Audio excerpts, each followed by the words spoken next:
സർവമംഗളമാംഗല്യേ ശിവേ സർവാർത്ഥസാധികേ ശരണ്യേ ത്രയംബകേ ഗൗരീ നാരായണി നമോസ്തുതേ. ദേവീ ശരണം അമ്മേ. അമ്മേ നാരായണ, ദേവി നാരായണ, ലക്ഷ്മി നാരായണ, ഭദ്രേ നാരായണ. സുപ്രഭാതം, ശുഭദിനം. എല്ലാ ധന്യാത്മാക്കൾക്കും പുലർകാലവന്ദനം. ശ്രീമദ് ദേവി ഭാഗവത നിത്യപാരായണ പരമ്പരയുടെ ഇന്നത്തെ യജ്ഞവേദിയിലേക്ക് സുസ്വാഗതം. ദ്വാദശ സ്കന്ധത്തിലെ 13-ാമത്തെ അധ്യായമാണ് ഇന്ന് അവലോകനം ചെയ്യാൻ പോകുന്നത്.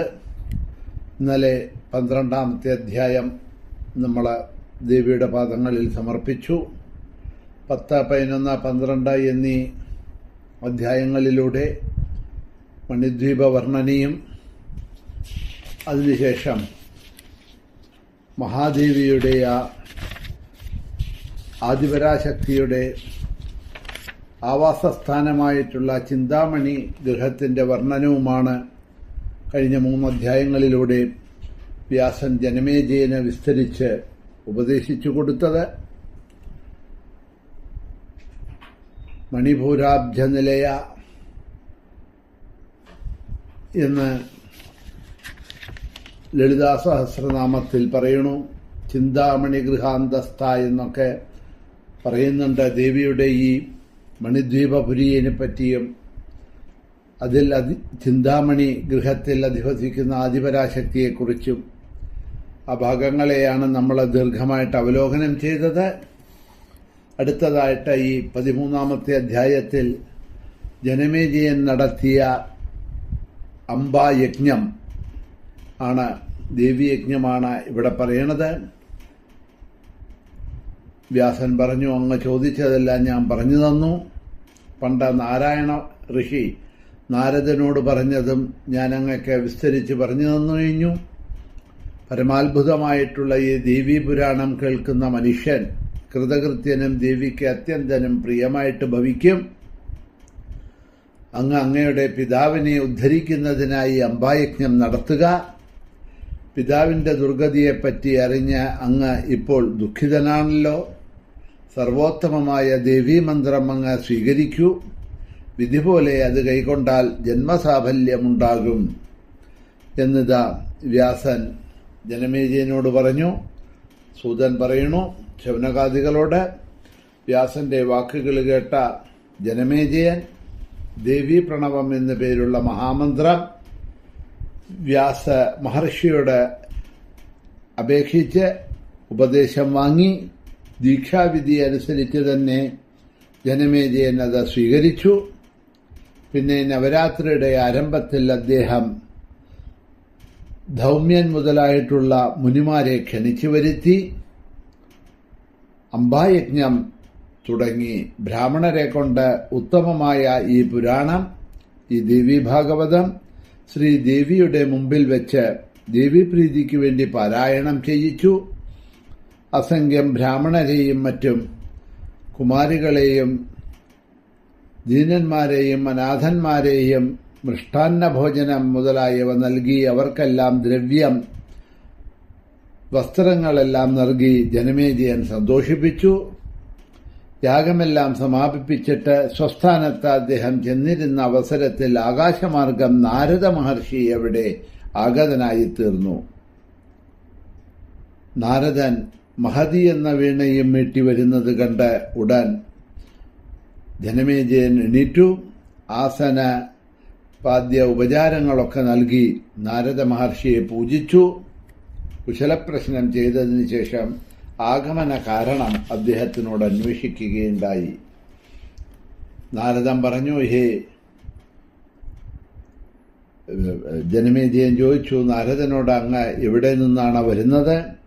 ഞാൻ അങ്ങക്ക് എന്താണ് ചെയ്യേണ്ടത് എന്ന് പറഞ്ഞാലും അങ്ങയുടെ ആഗമനത്താൽ ഞാൻ സനാതനം കൃത്യനുമായി എന്ന് പറഞ്ഞ സമയത്ത് ജനമേജയന്റെ വാക്ക് കേട്ട് നാരദ മഹർഷി സന്തോഷിച്ചുകൊണ്ട് പറഞ്ഞു, ഹേ രാജൻ, ദേവലോകത്ത് ഞാൻ ഇന്നൊരു ആശ്ചര്യം കാണുകയുണ്ടായി. അത് അങ്ങയെ അറിയിക്കുവാനാണ് ഞാൻ അങ്ങയുടെ അടുത്തേക്ക് ഇപ്പോൾ വന്നത്. സ്വന്തം കർമ്മഫലമായി അങ്ങയുടെ പിതാവ് ദുർഗതി അടഞ്ഞുവല്ലോ.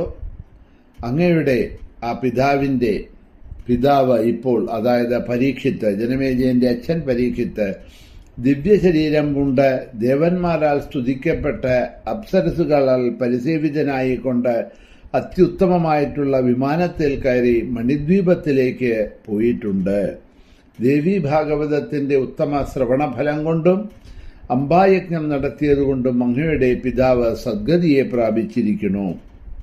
അങ്ങ് ധന്യനാണ്, കൃതകൃത്യനാണ്, അങ്ങയുടെ ജീവിതം സഫലമായി എന്നതാ നാരദ മഹർഷി പറഞ്ഞപ്പോഴേ സൂതൻ പറയുന്നു, നാരദവാക്യം കേട്ട് കണ്ഠം ഇടറിക്കൊണ്ട് ജനമേജയൻ വ്യാസന്റെ പാദകമലത്തിൽ വീണ് നമസ്കരിച്ചു. അങ്ങയുടെ അനുഗ്രഹത്താൽ ഞാൻ കൃതകൃത്യനായി. നമസ്കരിക്കുക മാത്രമല്ല, ഞാൻ അങ്ങേക്ക് എന്ത് പ്രത്യുപകാരമാണ് ഇനി ചെയ്യേണ്ടത്?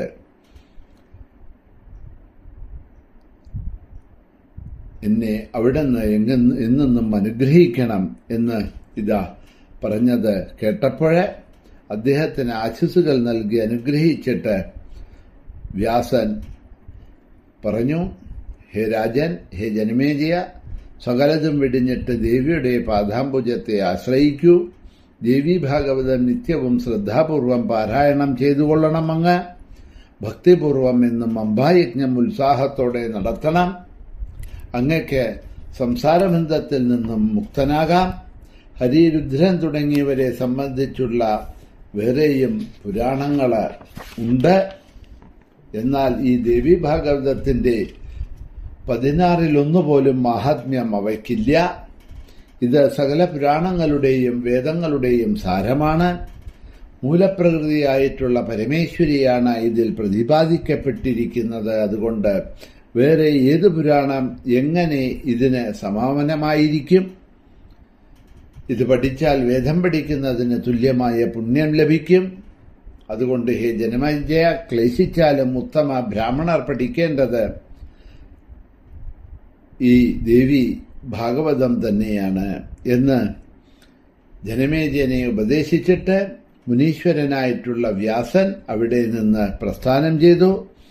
വിശുദ്ധരായ ധൗമാദിമുനിമാരും അവരവരുടെ സ്ഥാനങ്ങളിലേക്ക് യാത്രയായി. ദേവീ ഭാഗവതത്തെ അവർ അത്യന്തം പ്രശംസിച്ചു. ദേവീ ഭാഗവതം നിരന്തരം പഠിക്കുകയും കേൾക്കുകയും ചെയ്തതുകൊണ്ട് സന്തുഷ്ടചിത്തനായി ഭവിച്ചു ജനമേജയൻ എന്ന് സൂതൻ ശൗനകാദികൾക്ക് പറഞ്ഞുകൊണ്ട് 12 സ്കന്ധത്തിലെ 13-ാമത്തെ അധ്യായം ഇവിടെ പരിസമാപിക്കുന്നു. ഇനി അവസാനമായിട്ടുള്ള ഒരു അധ്യായം 14-ാമത്തെ അധ്യായമാണ് നമുക്ക് ദേവീ ഭാഗവതത്തിൽ അവലോകനം ചെയ്യേണ്ടത്. നാളെ അവലോകനം ചെയ്യാം. എല്ലാവർക്കും സർവേശ്വരിയായ ജഗദംബകയുടെ അനുഗ്രഹാശിസുകൾ ഉണ്ടാവട്ടെ എന്ന് പ്രാർത്ഥിച്ചുകൊണ്ട് നിർത്തുന്നു. മഹാദേവ്യൈ നമഃ.